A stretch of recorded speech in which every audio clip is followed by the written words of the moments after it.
We're here with Keli Jacobi. We're going to talk about the DMC 660 Introduction to Data Marketing Communications course. Welcome, Keli. Thank you. Glad to be here. So to kick off our conversation, if you would, just take a couple of minutes to tell us about your professional experience and career accomplishments to date. Yeah, sure. Well, I'm not new. I've been around a while and have had a very winding career path, but I would say my communications and marketing actually began back when I started as a journalist for several years, and that led me into PR work in the higher education field. And one thing led to another. I became more of a marketer than a PR person throughout the process. And my last full-time job working for somebody else was for a small liberal arts college here in Arkansas as the director of marketing and communications. I'm now employed for myself. I've launched my own small business, GenXMarketing, and it is a direct result of being a graduate of West Virginia University's Data Marketing Communications program. So I don't know if I've really answered the question directly, but that's just a brief background on my communications and marketing experience. Well, that's great. So what makes you passionate about data marketing communication? Oh my gosh. Where do I begin? So like, first of all, you know, when I first entered into PR, for example, it was so hard at that time to get your brain around how do I quantify to the people that I report to the impact of all this activity, all this work. I was seeing a lot of output. I was staying very busy. The team was staying very busy, and we were doing a lot of output, but it was very hard to tie any achievements to any outcomes to the work that we were doing. So I remember more than a decade ago thinking, you know, all that we're doing is great, but does it matter?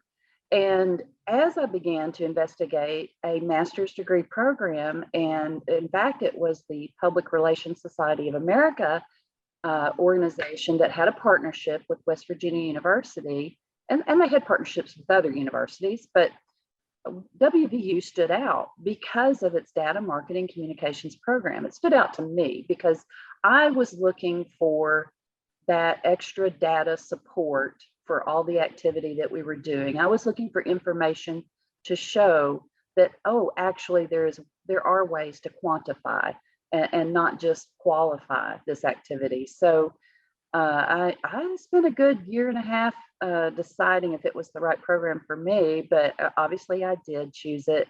And then I did move into more marketing where there's an old joke about, and I'll butcher the joke, but it's just a classic, you know, about I spend so much time in marketing, but I don't know how much of it is worth it, you know, because of the lack of data. Well, now we have that data. And I just think having that data, making those data informed decisions is so key for anybody who, whether your role is brand new, entry level as a coordinator, whether you're mid-level director, or you're the vice president of marketing and communications. I just think it's going to continue to be prevalent and even more important. So that is what drew me to the program and to WVU is because you guys offered that avenue to help me beef up my expertise in that area because it's clearly needed. Great. So as an alumna of the Data Marketing Communications program and now instructor of its introductory course, you're in sort of a unique position to help prepare students to succeed in their graduate journey based on your own experience. What is your first piece of advice for students to get the most out of the Data Marketing Communications program? I think my first piece of advice is this is a graduate level course, and it is a graduate level program. And I know this probably seems like, well, obviously, duh, but it is rigorous. It is as rigorous as your undergrad studies may have been. This is going to be even more rigorous, as most hopefully top-notch graduate level programs are. They're expected to be more rigorous. So just be prepared. It's doable. If I can do it, anybody can. But just be prepared to work a lot, to write a lot, to research a lot, and just look for that support that is out there. Reach out to your instructor, reach out to your peers, and don't be afraid to ask for help, because if you're feeling a little overwhelmed, you're not alone. I guarantee you, it is overwhelming, but it is doable. So, I mean, I think if we just start with that baseline there of just kind of going in with the mentality that, hey, this is going to be a little tough, but I'm tougher and I'm going to get through it. And I'm going to be better at the end of it. Great. So what do you enjoy most about teaching the DMC 660 course? I love two things. Number one, I connect, just as I did when I was a student. I connect with other people from all over. I'm here in Little Rock, Arkansas, and to think that we have the ability today to make connections with people in not just West Virginia, but California, New York, Michigan, Ohio, just everywhere. I love that. It just satiates something in me that has that natural curiosity about people from a wide range of backgrounds. But secondly, and I got this reinforced just this past semester that wrapped up. I love that I'm still learning, I feel sometimes as much from the students as perhaps they're learning from me. And I don't know if that's appropriate to admit or not, but I do love that vibe, that journey, that we're kind of all in this together, because things change so fast in this world now, that there may be insights that these students sometimes have in their regular day-to-day world that I didn't realize, because I'm maybe not in that industry, or maybe I didn't fill that exact role, and or when I filled that type of role, that technology or that platform wasn't even available even just a year or two ago. I mean, I'm thinking about all the platforms that have come out just since I left my full-time role at the college. So that is the other thing. I love that this keeps me active and engaged with a wide variety of people from a wide variety of backgrounds, and that I can sometimes learn as much from them as perhaps they're hopefully learning from me. Great. So can you tell us about a couple of the assignments that students complete in the DMC 660 course? What type of work are they doing? What can students expect in terms of what they need to produce? Sure. And there's a lot of great practical hands-on exercises that I found beneficial, and I hope that the students find beneficial. I'm thinking of one, for example, that we try to place students in a real world kind of situation, knowing, of course, that we can only go so far with it. But we did, for example, a recency frequency analysis for a hotel. Now, this is not a real hotel, but it's modeled on a hotel chain. And the student must craft a pitch to me as the marketing director. And of course, it's all, pretend, but they must craft a pitch as if they were in the real world, making a proposal for how to spend X amount of dollars. They determine the budget. If they want to attract millennials to that hotel chain, and they can use social media, they can use other platforms. Certainly, they can use traditional media outlets. But whatever they do, they must justify why they would spend it in that way, and then they use the data that is given to them through a spreadsheet to help model their analysis. So that's just one kind of quick snippet of the kinds of practical, real world types of exercises we do, in addition to the writing that they also do. Great. So when students are preparing to start a graduate program or preparing for coursework, they'll often ask about the workload intensity of a course, and this will help them balance their graduate studies with all of life's other responsibilities. On a scale of 1 to 5, with 1 being the least intense and 5 being the most intense, how would you rate the DMC 660 Introduction to Data Marketing Communications course? And then why did you give it that intensity rating? And let me make sure I understand again, Chad. You're saying intensity as far as number of hours per I week? think in terms of workload intensity. So, Okay. I think that the question really is left often up to the instructor to sort of identify what intensity rating they would provide, and then back that up with why they gave that specific rating. So Okay. really what I'm asking is that, when your experience in teaching the course and working with students, how would you rate, especially with your experience in the program, how would you rate the DMC 660 course in terms of the workload that it requires versus maybe other courses in the program?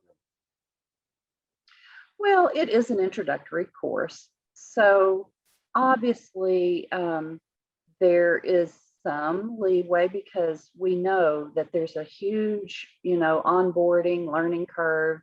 On the other hand, as I've already said, it is a graduate level course. There is intensive writing.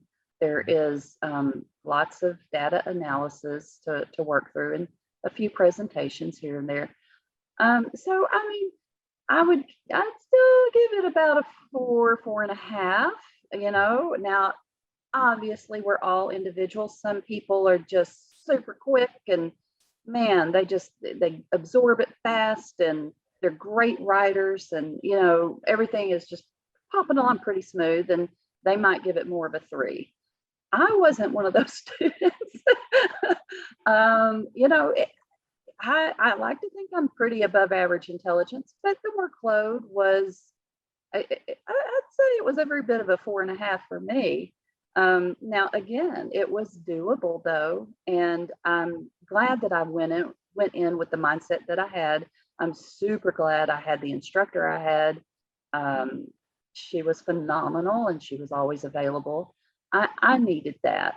And I think that's the important thing is regardless of how intense it is, don't quit before the miracle. There's going to be a breakthrough. And I do think the intro course is a good foundation for what's going to come because it's not going to get a lot easier, to be honest. It's going to keep a pretty steady pace. But again, don't fret too much about that because the support is there and you can do this. This is real doable. That's my attitude. Great. So what is your personal teaching style? How do you meaningfully engage with the students in your courses? I've always felt, not just in teaching, but in leading teams of marketing communicators, I've always had an attitude of being that player coach.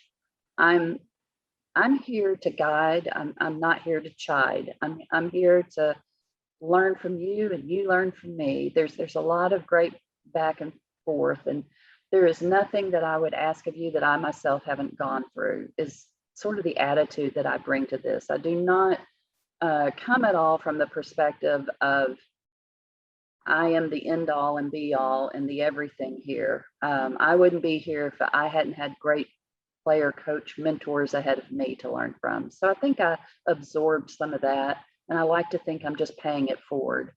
And we're really all in this together. So I think that's sort of the style I bring. That's great. So what has been your favorite aspect of teaching in WVU's online marketing communications graduate programs? Other than the opportunity to continue to stay fresh myself and continue to research and learn so that I can pass it along, just as I already touched on, Chad, I just love learning and hearing from so many different perspectives, so many different industries across the country. I'm sort of that just perpetual learner. I'm always learning, and I don't think that should end just because you're the so-called teacher. I think the best teachers are always learning. And I think that's what this program gives me. And that's why I enjoy teaching, because I'm still learning. Great. And finally, Keli, but based on your experience as a student and as an instructor, is there anything that you would anything else you'd like to say about the 660 course, or just recommendations that you would have for students that are considering the data marketing communications program or are preparing to start? What would you recommend them in terms of being successful or making that decision? I know it seems, again, pretty basic, Chad, but it just, really starts with get the recommended textbooks, and that includes the style guide that we use. I am surprised at the number of people in my recent experience that have come into the program, submit that first draft of a 5-page paper, and they've not at all adhered to the APA style guide that we do say you need to get. Again, this is a graduate level course, so be prepared for some intensive writing. Even though it's data marketing communications, and even though it's very real world based, and yes, even though it's, diving into the analytics and the data, there is also that heavy written component. So, you're just not going to get away from that. I think that's going to make you a better, stronger, more critically